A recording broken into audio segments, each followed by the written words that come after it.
Something broke inside McLaren at Interlagos, and it wasn't just Oscar Piastri's race. It was the moment he realized that the margin for trust inside a title-fighting team can vanish faster than tire grip on a green São Paulo track. A 10-second penalty he still believes was excessive, a strategy call that left him exposed, and the quiet sting of feeling out of sync with his own garage, that combination hit harder than anything on the stopwatch. If you love F1 without the noise, hit subscribe and let's get into it. Piastri arrived in Brazil 1 point behind Lando Norris, still fully alive in the title fight, but the sprint crash shook confidence on both sides of the garage, and the race day restart became the spark. When he chose to commit 3 wide into turn 1, a move aggressive but hardly reckless, he expected a fair ruling.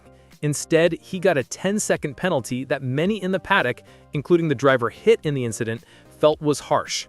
Moments later, McLaren's choice to put him on softs far earlier than ideal left him fighting physics, not rivals.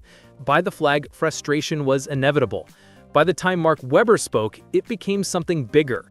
A demand for consistency from the FIA, and a warning that McLaren can't afford strategic hesitations this deep in a championship run. The fallout didn't fade with the checkered flag. Inside McLaren, engineers were digging through tire wear traces and opening lap telemetry, looking for proof that the calls made on Piastri's side weren't as costly as they appeared. But the numbers were unforgiving.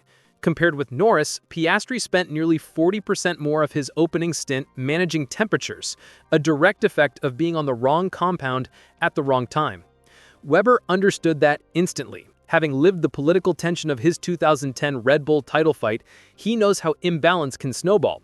His comments weren't vague. He stressed that Oscar was fully committed, had overlap, and raced within the limits, pushing back on the idea that the Turn 1 clash was a slam-dunk penalty. Brazil became the first weekend where McLaren's claim of equal support felt vulnerable. Behind closed doors, the review took on a sharper edge. Telemetry showed that Oscar lifted earlier than Norris into Turn 1, giving space for the 3-wide squeeze to resolve cleanly. And when Leclerc, the driver taken out, told media he felt the penalty was on the harsh side, it strengthened Webber's case. McLaren engineers acknowledged internally that Oscar had genuine overlap, even if the stewards judged him wholly responsible. That contradiction created unease. For Webber, the message was simple. If a fair move is punished, the standards for racing need clarity. Coming from a former Grand Prix winner known for disciplined wheel-to-wheel craft, the criticism carried real weight and championship context. But the real damage wasn't the penalty, it was the strategy. McLaren put Piastri onto softs earlier than simulation suggested was safe. The outcome was predictable: high degradation, escalating tire temperatures, and a stint where he lost more than a second per lap to Norris. Andrea Stella admitted the team didn't execute perfectly, unusually strong words from McLaren. For Piastri, who thrives on rhythm and clarity, the early stop left him defenseless. Combined with the penalty, it reshaped the title maths and deepened the sense that momentum had swung decisively toward Norris. Brazil felt heavier than one bad Sunday, it felt like a pivot. Inside the garage, 2 different worlds began to form. Norris' side operates with the confidence of a driver who feels the season bending his way. Cleaner calls, calmer radios, sharper execution.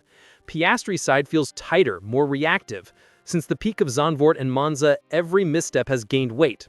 Engineers admit that Brazil was their least cohesive race since the opening rounds. Nothing dramatic, but small gaps accumulating.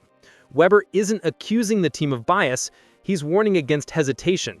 In modern F1, slow pivots kill weekends, and Brazil looked like a slow pivot. Not everyone agrees with Webber and Piastri. UK media argued that Oscar put himself in a marginal position and should have anticipated the squeeze. Rival engineers said Turn 1, Lap 1, 3 wide at Interlagos is always a risk. Meanwhile, Australian outlets were far more critical of the FIA, pointing to Norris's line, Leclerc's sympathy, and repeated inconsistency this season. Inside McLaren, even the debrief was split. Some felt Oscar should have lifted, others that the move was clean but unlucky. And that's the problem. When interpretations vary this widely, consistency becomes nearly impossible. What Brazil really exposed was the psychological shift. Norris is driving with clarity and momentum. His radio is calm, his calls decisive.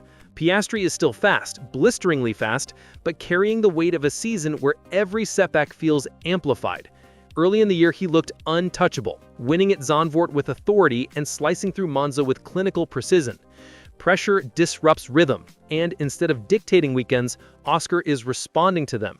Webber sees it clearly because he lived it. A title challenge slowly eroded by friction, officiating swings, and key moments that slipped away. That's why his tone in Brazil was urgent, not angry.